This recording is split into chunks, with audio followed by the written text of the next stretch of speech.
আচ্ছা শুনে নে, যেটা ঘটনা সেটা হচ্ছে পেডিগ্রি অ্যানালাইসিস। এই পেডিগ্রি অ্যানালাইসিস দেখে ফ্যানটা বন্ধ কর। পেডিগ্রি অ্যানালাইসিস দেখে আমরা বুঝতে পারি যে এই রোগগুলো কি ধরনের। যেমন সবার প্রথম আমরা দুটো পার্টের রোগকে ভাগ করেছি, একটা হচ্ছে অটোজোমাল রোগ, আরেকটা হচ্ছে এক্স ক্রোমোজোমাল রোগ। অটোজোমাল রোগ দু রকম হতে পারে, ডমিনেন্ট রিসেসিভ মানে প্রকট প্রচ্ছন্ন অটোজোমাল, আর এক্স লিঙ্ককে সেক্স লিঙ্ক রিসেসিভও বলা হয়, মানে সেক্স লিঙ্ক রোগও দেখতে বলা হয়।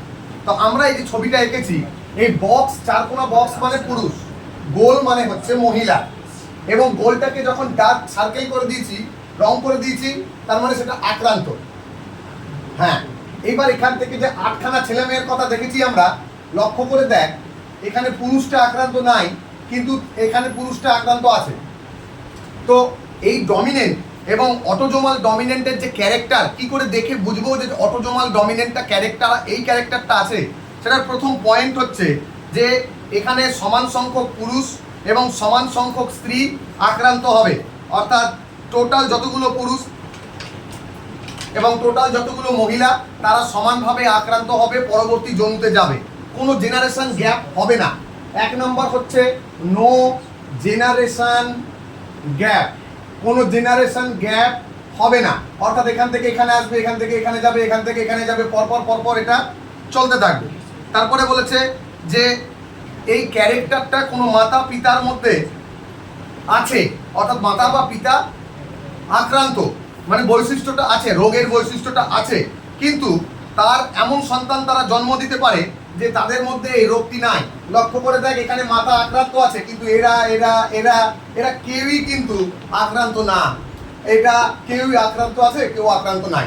তার মানে আক্রান্ত থেকে আক্রান্ত না এরকম সন্তান সন্ততিও পিতামাতারা জন্ম দিতে পারে। তারপর বলেছে কি না, তারপরে এইটাকে এই দুটো পয়েন্ট দেখে আমরা বুঝতে পারবো কোনো জেনারেশন গ্যাপ করবে না। 2 নাম্বার হচ্ছে কোনো ক্যারেক্টারটা মা বাবার মধ্যে আছে কিন্তু তার সন্তান সন্ততির মধ্যে নাও থাকতে পারে, সেটাকে বলা হয় অটোজোমাল ডমিনেন্ট রোগ।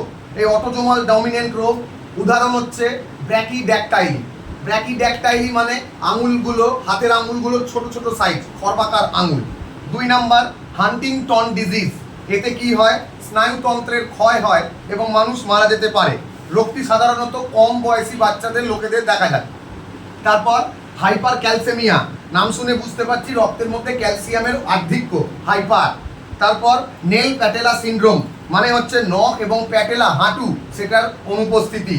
মারফান সিনড্রোম, এটা হচ্ছে ধমনীর যে ওয়ালটা আছে, inner wall of the artery, সেটা নষ্ট হয়ে যায়, এতেও কিন্তু মানুষের মৃত্যু পর্যন্ত ঘটতে পারে। এটা গেল অটোজোমাল ডমিনেন্ট। অটোজোমাল রিসেসিভ যদি আমরা দেখি, কেমন দেখবো, অটোজোমাল রিসেসিভ এটা একটা, এবং এখান থেকে তৈরি হচ্ছে কি না, এখান থেকে তৈরি হচ্ছে এই সন্তানটি, ছেলেটি, এর সাথে আরেকজনের বিয়ে দিয়ে দিলাম, ঠিক আছে, এখানে এ হচ্ছে আক্রান্ত, এটা একটা ঘটনা।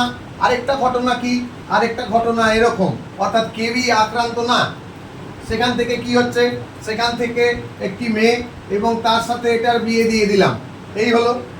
এইবার ঘটনাটা যেটা হচ্ছে সেটা এখান থেকে বার করি দুটোকে, এখান থেকে কি হয়েছে না, দুটো ছেলে হয়েছে, তার মধ্যে এটা আক্রান্ত হলো, আর ওইখানে কি আছে, ওইখানে কেউই না, ওখানে মহিলাটি আক্রান্ত। ধর এখান থেকে দিলাম ছেলে এবং মহিলা, এখানে মহিলাটি আক্রান্ত, এই দুটোর মধ্যে বিয়ে দিয়ে দিয়েছি। দুটো আলাদা আলাদা কেস, দুটো আলাদা আলাদা ঘটনা, এর সাথে এর কোনো সম্পর্ক নাই, কিন্তু এদের সাথে এদের বৈবাহিক সূত্রে এরা আবদ্ধ, ঠিক আছে।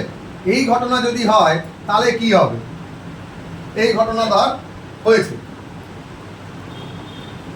এখানে লক্ষ্য করে দেখ, এখানে ছিল এই ক্যারেক্টারটা, এখানে ছিল, এখানে আছে, এখানে আছে, তার মানে এখান থেকে এখানে চলে গেছে। তার মানে প্রথম পয়েন্টটা এটা কি, এটা হচ্ছে আমাদের অটোজোমাল রিসেসিভ।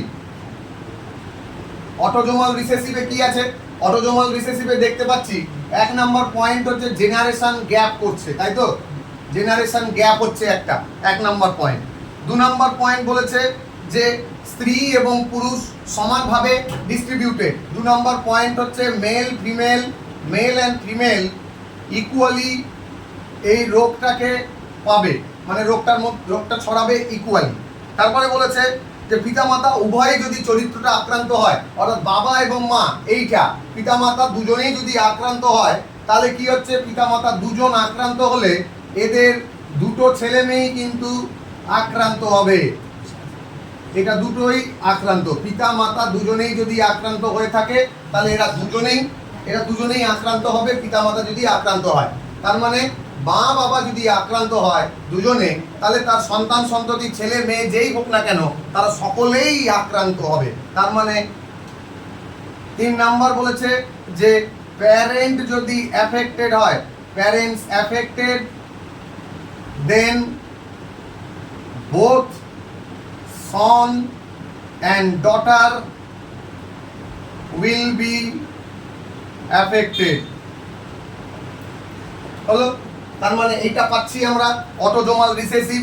এই রোগ আমরা অনেক বহুবার শুনেছি, যেমন ফিনাইল কিটোনিউরিয়া এই রোগটার ক্যারেক্টার, যেমন থ্যালাসেমিয়া এই রোগটার একটি আছে, যেমন অ্যালবিনিজম আমরা জানি চোখ চুলে তারপরে তোর আমাদের চোখে চুলে চামড়ায় এগুলোতে কি থাকে না, এগুলোতে মেলানিন রঞ্জক থাকে না, যার জন্য ফ্যাকাশে সাদাতে হয়ে যায়, এটাকে বলে অ্যালবিনিজম।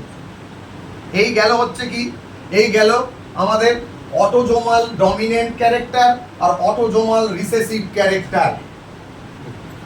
অটোজোমাল ডমিনেন্ট আর অটোজোমাল রিসেসিভ ক্যারেক্টার, এই দুটো জিনিস আমরা বুঝতে পারলাম।